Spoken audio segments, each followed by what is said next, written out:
హైడ్రా పేరుతో ప్రభుత్వం పేదల బతుకులను చిన్నాభిన్నం చేస్తుందన్నారు ఎంపీ ఈటెల రాజేందర్. కాంగ్రెస్ ప్రభుత్వానికి ప్రజలు తగిన గుణపాఠం చెబుతారన్నారు ఆయన. లంచాలివ్వలేదని పేదల ఇళ్లను కూల్చడం హేయమైన చర్య అన్నారు.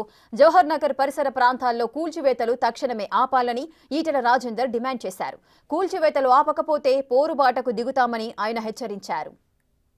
హైదరాబాద్ నగరంలో హైడ్రా దుర్మార్గాలు, రెవెన్యూ అధికారుల ఆగడాలు పేద ప్రజలకు కంటి మీద కురుకులెక్కడి చేయడమే కాకుండా పేదల ఇళ్లను కూల్చివేసి పేదల గూడును చెదగొట్టి పేదల బతుకుల్లో మట్టి కొడుతున్నటువంటి దుర్మార్గ ప్రభుత్వాన్ని చూస్తా ఉన్నాం.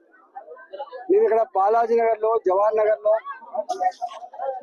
అరుంధతి నగర్ లో హైడ్రా వాళ్ళు రెవెన్యూ అధికారులు 30 ఏళ్ల క్రితం 40 ఏళ్ల క్రితం కట్టుకున్న గుడిసెలు కావచ్చు, రేకుల షెడ్లు కావచ్చు, ప్లాస్టిక్ షీట్ల కింద జీవించే వాళ్ళు కావచ్చు, వాళ్ళ భూమి 30 గజాలు, 40 గజాలు, 50 గజాలు, 60 గజాలు చిన్న అంటే పొట్ట చేత పట్టుకొని కూరగాయలు అమ్ముకొని పండ్లు అమ్ముకొని ఇళ్లలో పనిచేసుకొని బతికేటువంటి కుటుంబాలు ఇవాళ కొంచెం ₹1,00,000 ₹2,00,000 సంపాదించుకొని చిన్నపాటి రేకుల షెడ్ వేసుకుందామన్నా, రేకుల షెడ్ తీసేసి ఒక స్లాబ్ వేసుకుందామన్నా కూడా గద్దల్లా వాలిపోయి లంచాలు కనుక ఇవ్వకపోతే, లంచాలు ఆ 30 గజాల నుంచి 60 గజాల భూమిలో ఇల్లు కట్టుకుందామంటే ₹4,00,000 ₹5,00,000 లంచం ఇవ్వకపోతే కాంప్లైంట్ రూపంలో ఇచ్చి కూలగొడుతున్న దుర్మార్గాలు చూస్తాం.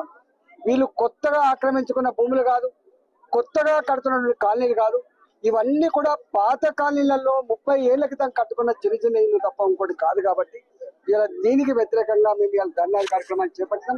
నేను ఒకటే ఈ ప్రభుత్వాన్ని హెచ్చరిస్తా ఉన్నా, పేదల జీవితాలతో చెలగాట మాడే దుర్మార్గ ప్రభుత్వం ఇవాళ వాళ్ళ ఉసురు తగిలిపోక తప్పదని చెప్పి హెచ్చరిస్తా ఉన్నాం. అనాదిగా హైదరాబాద్ లో ఇవాళ గుడిసెలంజయ నుంచి మొదలుపెట్టి అనేక వందల ఎకరాలలో పేదలకు 40 గజాలు 50 గజాలు ఇళ్ల జాగలు ఇప్పించిన పార్టీ భారతీయ జనతా పార్టీ.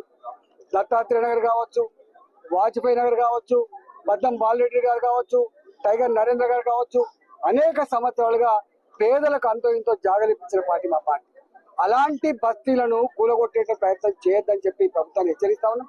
రెండవది డంప్ యార్డ్ ఉంది. ఇక్కడ ఈ డంప్ యార్డు 40 ఏళ్ల క్రితం మొత్తం హైదరాబాద్ 1.5 కోట్ల జనాభాకి ఒకటే డంప్ యార్డు.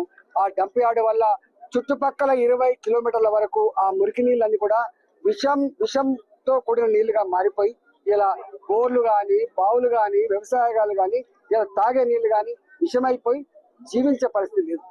రెండోది వాసనకి భరించే పరిస్థితి లేదు.